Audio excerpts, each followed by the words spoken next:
So it's been a while since we've done one of these Sunday Funday videos, and I've got a few written up that I've wanted to do for a while now, so let's dive in and get one off the books, shall we?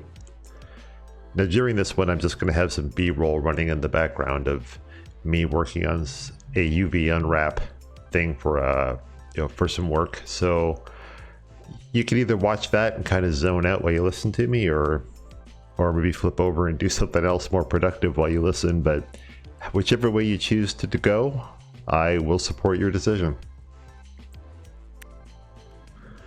So this is not a discussion of the traditional 80-20 rule. You know, there's all sorts of, there's different 80-20 rules as apply to business and apply to various things, but this one is a way that I've learned to think about self-improvement, like your skills at work or your physical fitness.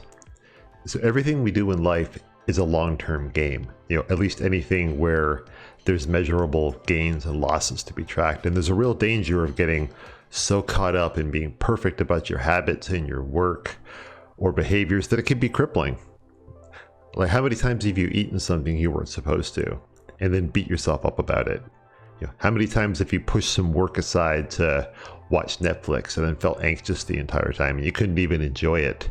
Or how many times have you decided that the gym was just too much work and you decided not to go and then you felt like a slug all day long?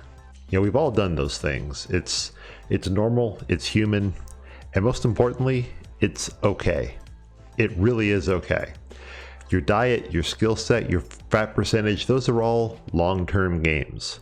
What's important is how you perform over time, rather than moment to moment. It's a little bit like investing your money.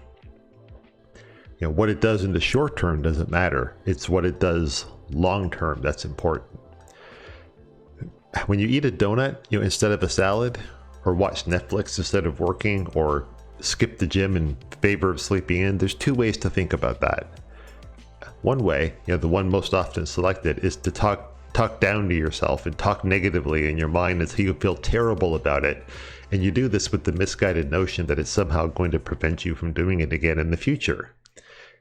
The other way is to just enjoy it, to savor the donut, melt into the Netflix binge, pull the covers up and enjoy your sleep. Often when we beat ourselves up over bad behavior, we end up feeling bad, obviously, but that leads to more bad behavior because you're in a negative mindset. So what if instead you allow yourself to enjoy your 20%, secure in the knowledge that it isn't going to cost you much in the long run? Now, does this mean you can, do those things all the time? No, of course not. You simply apply the 80-20 way of thinking. What that means is that if you're good for 80% of the time, then it doesn't matter what you do with that remaining 20%.